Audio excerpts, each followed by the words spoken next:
Hey, my name is Dan Meyer, and I want to thank you all for joining me today. Today, we're going to be talking about a killer resume and why it's important to have a really good resume. Now, not only why you need it, but what should be on it, and then what should you do with it once you have your resume. Now, it's not as simple as it used to be. Most of us grew up in a world where you had to have a simple resume that listed your job description, of the work you had, that had a list of your skills, talked about your school, what your course is, in a format that kind of flowed top down. A lot of us would use a headshot or some kind of photo, maybe include a small summary or our goal, what our career goal is or something like that. Pretty much everything you know about a resume doesn't work. So take a minute and think about that. Resumes are your way to get in front of somebody who you want to hire you, right? So if you're a virtual assistant, especially a Filipino virtual assistant, you are competing in a very crowded marketplace. Let's take a second and kind of think about where the marketplace is right now. Since the pandemic started, millions of Filipinos have lost their jobs or now have jobs they're unsatisfied with. And so they're looking to find ways to make more money and have more balance in their life, more work-life balance. In addition, you have a lot of Filipinos who have spent a good chunk of their professional career working in BPOs and call centers. So they developed they're used to talking to foreigners. They're used to working in a business environment that is virtual. They're used to working primarily with American clients, which is what we'll talk about today. And so that familiarity makes them default a better option for a virtual assistant than people that have other types of career tracks. So we're looking at a competitive marketplace of somewhere, just guessing, there's probably 2 million Filipinos that are primary way they make income right now is virtual assisting. And there's probably another 2 million Filipinos who have a sideline or a part-time job. So even if that's just the low end of the estimate, how do you stand out if you're competing for the same kind of jobs that 4 million other people are competing for? So this whole way you start is having to kill a resume. If you don't have a resume that stands out, how are you going to compete against those 40 million people? What is your skills? What is your background? What do you do that makes you special?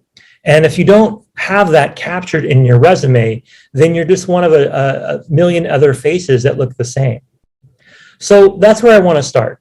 Why you have to have a killer resume. So I'm going to talk to you about this from my experience. Now, for those of you that don't know me, I've been working here in the Philippines for about 12 years. I worked for a long time for a big bank in the US, Wells Fargo, where I was actually involved in helping with recruiting. I did all the analytics, all the back office number crunching and reporting. So I saw a lot of people's applications. I saw the patterns. I saw what the recruiters look for. And then I set up my first business 12 years ago.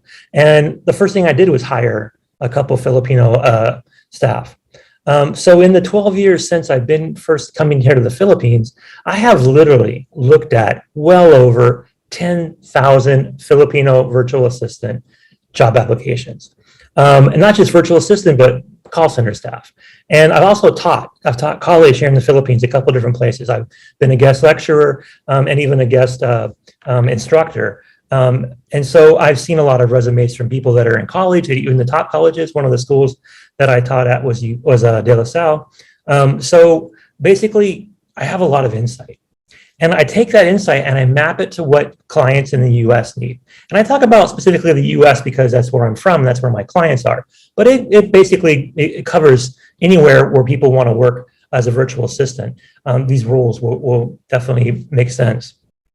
So the last 2 years during the pandemic, I wasn't able to come back to the Philippines. So I spent most of my time working with American small business owners, entrepreneurs, people that have their own business and they're some combination of speaker, public speaker, author, writer, trainer, blogger, virtual expert that they share their videos on YouTube. They're into social media. The bottom line, though, is all of them are using social media to be able to move their business forward. And the idea of hiring a virtual assistant is very important to them because they're trying to keep their business lean. They want to stay on a budget. They want to make sure they have flexibility. They want things being done 24/7.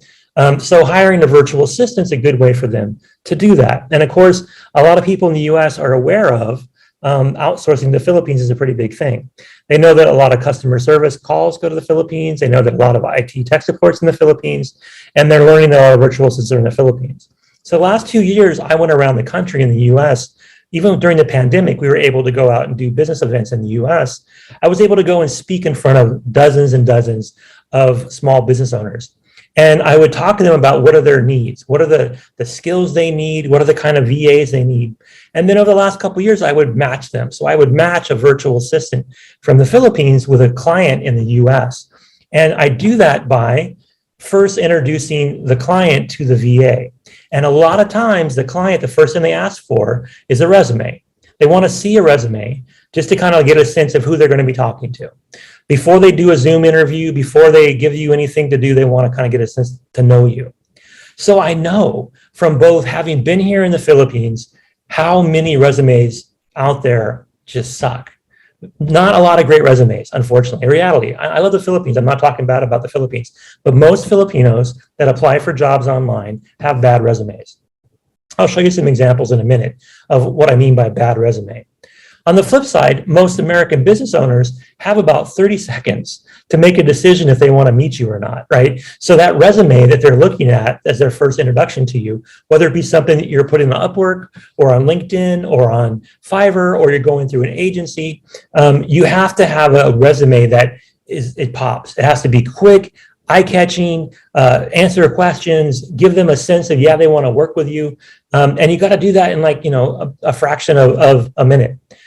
So a killer resume is super important because not a lot of people are doing it and people are looking for it. So you see on both ends where there's a disconnect, right? If everyone had great resumes, it'd be a lot more competitive than it is already. So if you have a really good resume, it definitely moves you to the top. So I'm going to talk to you about kind of what makes a good resume. And we'll share with you 3 tips that basically take the traditional resume and flip it on its head. The first thing is and this is 100%, you can't not have this. You have to have a likable headshot. We live in an IG world, right? People look at people's pictures all the time and they like them, like you click like, right? So you have to be likable. And the headshot that you put on your resume has to, in a matter of seconds, make the person who's reading your resume feel like you're likable. Now, if you're like the majority of Filipino people that are looking for jobs as a virtual assistant, for whatever reason, we still use our college headshot. Now, I know when you leave college, you get a headshot that you put in your resume. It's almost like standard, like everyone in the Philippines does this the same way. You have a traditional resume, black text on white background. You start with that headshot of you in your college gown or in your uniform, or whatever you were doing as you left and graduated school. And no one wants to see that. Bottom line, Americans don't care. Not because they don't care you went to school. We're not saying you're not important, but they don't care what school you went to, especially American small business owners. Now, this is the opposite of what happens in the Philippines. In the Philippines, it matters where you went to school, right? It matters because of the alumni, because of connections, because of the prestige of the school.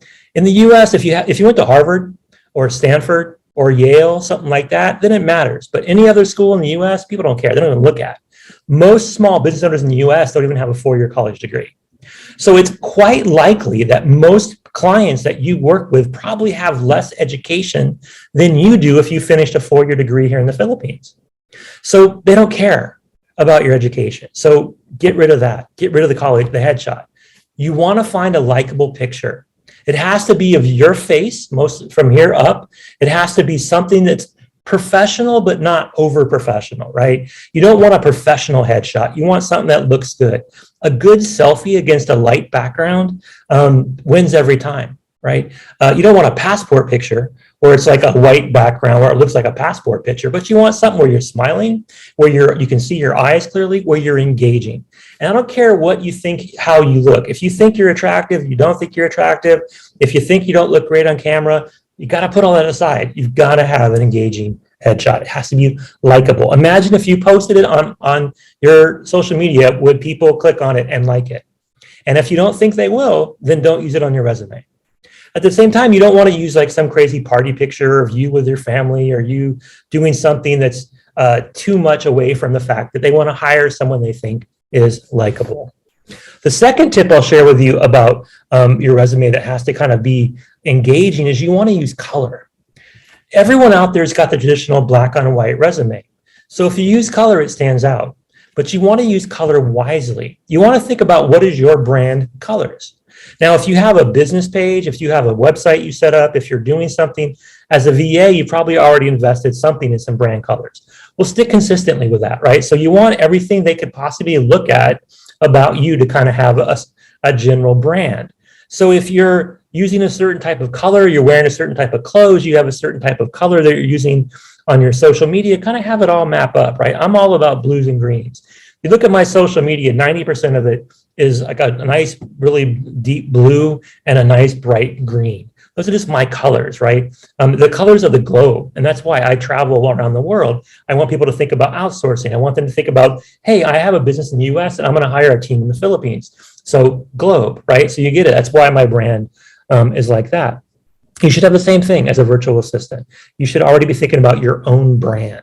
So what colors stand out? And you don't want to use colors that are difficult to read or really glaring, like a really strong red sends a bad signal. Pastels, which are hard to make sense of sometimes, probably don't send the best message there. So think of what are the basic colors that you like to use, that you have in your wardrobe, that you have on your social media, that speak to you, and use them on your resume.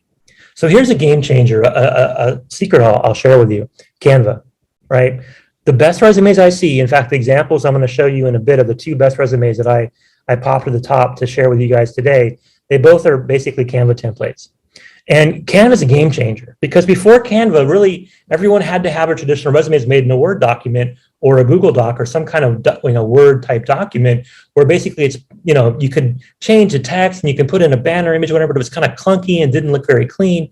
So, but now with Canva, it's all different, right? Canva, you have all these templates and all these colors and all these styles and shapes and things you can do. It's worth your effort to spend a little bit of time making your resume in Canva. It will definitely stand out. The last thing I'll share with you right now is you have to focus on the skills that matter to the client. Most of us in traditional resumes, we put what matters to us, right? Our first thing we say, our summary, our professional goal, our plan, especially for younger professionals that are freshly out of college or out of high school. I want to be in an environment where I can excel. I want to add value to a company. I want to find an employment where I'm able to be the breadwinner for my family. It's all about right? It shouldn't be about yourself. It should be about the client. You're going to solve their problems. You're the solution to their nightmare. You're the one that's going to come in and save their day. So your wording should reflect that. You should say, I want to contribute to a company that's growing. I look forward to being part of a cutting edge, organization. Be about them, not you. And then once you get past that, you should just top load skills. Traditional Filipino resumes, again, are the opposite of what most American business owners are looking for. So you go from your headshot and your professional summary to your school, to your education. I already mentioned this a minute ago. People don't care. Bury that. If you have a course from a named school and that course is related to what you do as a VA, for example, if you're a web developer and you have a Bachelor of Science in IT, well, you want to keep that in your resume.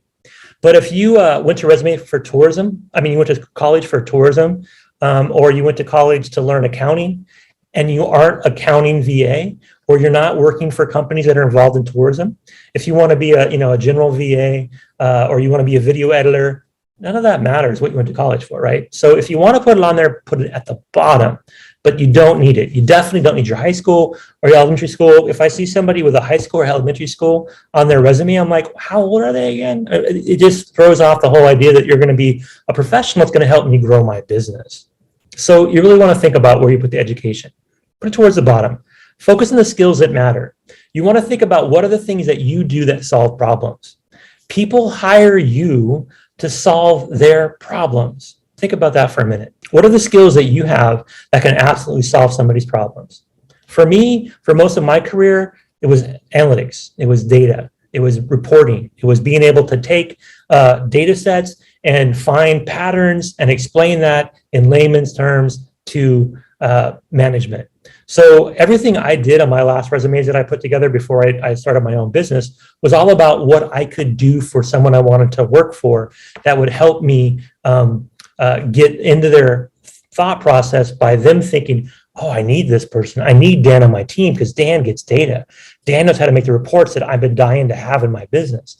That's what you want to create in their head, right? So like I said, everything that you've been doing in your resume, if you have a traditional Filipino resume that's geared towards a fresh grad landing a job in a college or landing a job in a corporation, it's probably hurting you more than helping you. If you already have a resume that you're using color and you're using a good headshot and you're talking about your skills, then good job for you, because you're only about the top 20, 25% of resumes I've seen. And I've seen thousands of resumes, and most of them don't have that use of color, that headshot, and those skills.